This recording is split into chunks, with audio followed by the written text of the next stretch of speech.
Napaka-overlooking pala kaya pinili ni Ma'am Ate.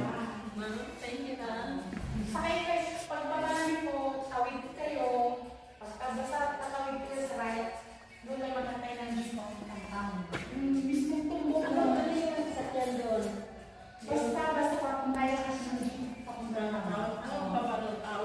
Anong baba ng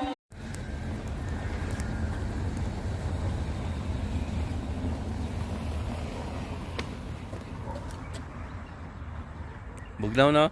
Pwede lang kayo okay na no? Sakto na no?